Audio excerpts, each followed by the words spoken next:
La historiografía literaria española contemporánea está llena de enfrentamientos y oposiciones dicotómicas que sin duda han contribuido al falseamiento de la comprensión del discurrir histórico de nuestra literatura. Quizás haya de percibirse este falseamiento incluso en la comprensión contemporánea de periodos históricos anteriores, con un enfrentamiento entre conceptismo y culteranismo, barroquismo y neoclasicismo, ilustración y romanticismo, etc. Un enfrentamiento que llegaría hasta nuestra contemporaneidad en las formas de oposición entre modernismo y noventaochismo, o en el espacio poético ya más próximo nuestro de la posguerra española, entre poesía arraigada y poesía desarraigada, que no sería sino la constatación histórica de que ese enfrentamiento entre las dos Españas hunde sus raíces en la esencia última de lo que con retórica antigua podríamos denominar nuestro ser nacional. Yo no creo en el determinismo histórico ni en las identidades, ni nacionales ni de cualquier otro tipo, como categorías formales, sino a lo sumo en aquellas directas intuiciones del ser que deviene, de las que habló el maestro sevillano. No creo que ese enfrentamiento sea una determinante histórica,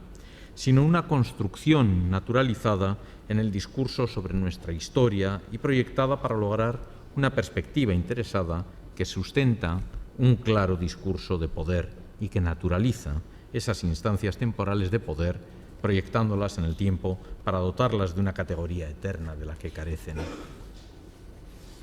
En el ámbito muchas veces anodino, aparentemente desinteresado y desideologizado, digo aparentemente, de nuestra historia poética reciente,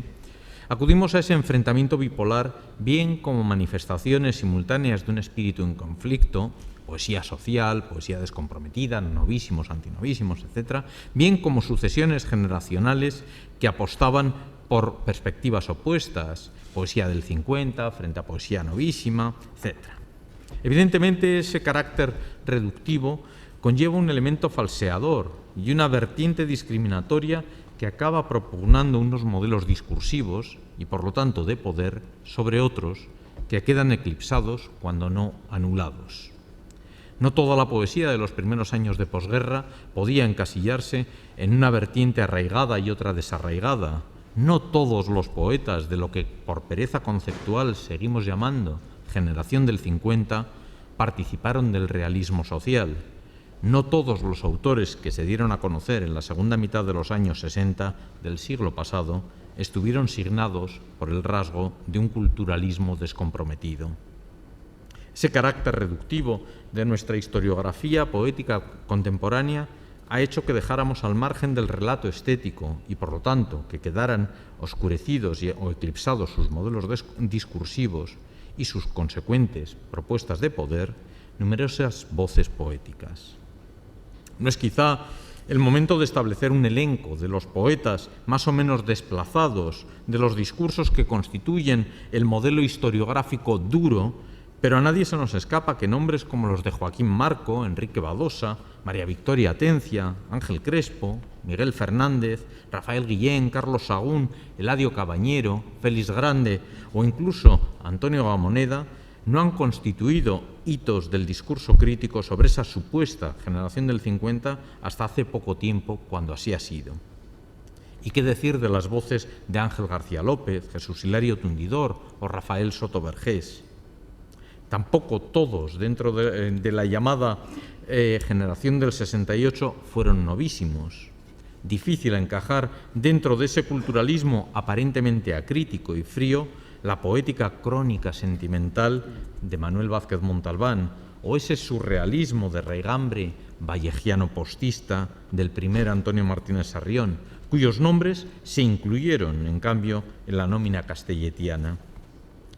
De mucho más difícil encaje con ese modelo poético serían propuestas como las del realismo dialéctico avanzado por los poetas de la revista leonesa Claraboya, o como las de José Miguel Ullán, entre otros, aunque coincidieran en su momento, a mediados de los años 60, en una voluntad renovadora radical. Uno de los tópicos de la historiografía poética contemporánea ha sido explicar la evolución de los años 60 como un cambio radical desde el realismo social en crisis ya a comienzos de la década prodigiosa a una poesía culturalista y descomprometida que se ha reducido a 2 o 3 nombres incluidos en la antología de José María Castellet en 1970. Como digo, ni los poetas novísimos representaban una estética tan monolítica, ni los poetas anteriores eran todos social realistas, ni el realismo social era una estética monoaural, sino más bien estereofónica. Tampoco la evolución estética fue tan radical, ni avanzó la desideologización tal como se ha difundido. Es evidente, por ejemplo, que los modos de protesta social se hicieron mucho más sutiles a lo largo de los años 60, a la par que las formas de poder del capitalismo avanzado fueron enmascarándose en una aparente redistribución social de los intereses del capital. La complejidad del desarrollo histórico nos obliga a modular ese relato radical si no queremos prescindir de voces tan significativas para nuestra literatura contemporánea como las de algunos de los citados anteriormente, o de las de poetas tan significativos para mí como Diego Jesús Jiménez, Antonio Hernández, Juan Luis Panero, Antonio Carvajal, Genaro Talens, José Infante, Agustín Delgado, Francisco Ferrer Lerín y muchos otros, pero también nombres como el de Rafael Ballesteros, cuyo libro presentamos hoy. Todos ellos trazan con distinto grado, desde la mitad de los años 60, un proyecto poético junto con otros autores que marca una transformación progresiva del panorama poético, en el que las formas de expresión se complejizan, la narratividad del poema se fragmenta, la perspectiva y las voces textuales se multiplican en una progresiva barroquización de los textos. No solo eso, sino atienden también a formas más sutiles de enfrentarse a los engranajes del poder. Muchas de estas poéticas, como bastantes de las anteriormente citadas, no apuntaban a un distanciamiento antisentimental, a una nueva sensibilidad que, recreando el modelo orteguiano propugnado 40 años atrás, subrayaba una poética irónica, burguesa, elitista y elitizante, si se me permite el palabra que decía aquel, sino apuntaban a la reconstrucción de una nueva cordialidad, que no excluía la sentimentalidad compartida del modelo machadiano, ni los logros expresivos y las fórmulas rotas del Vallejo de Trilce, la narratividad de la poesía cernudiana del exilio, la impronta surreal de Sobre los Ángeles o Poeta en Nueva York,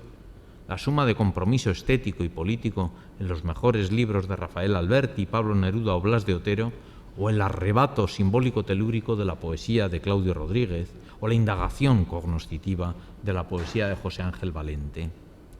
Es evidente que en esa mezcolanza de ingredientes, en unos discursos poéticos pesaron más algunos elementos que otros, dando lugar a modelos bien diferentes entre sí, pero también distintos de los estereotipados para el social realismo medio secular o para el incipiente culturalismo frío novísimo. Es de ese momento, y no de la polémica antología castelletiana de 1970, mucho menos de la no menos polémica de 1960, ampliada en el 64 y vigente al menos hasta 1966,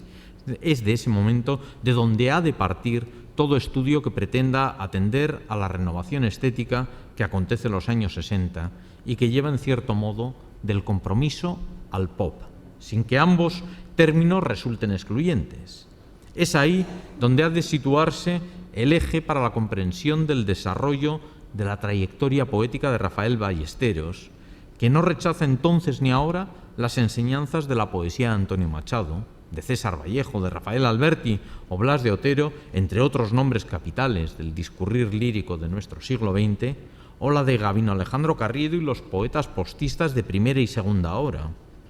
Es en ese espacio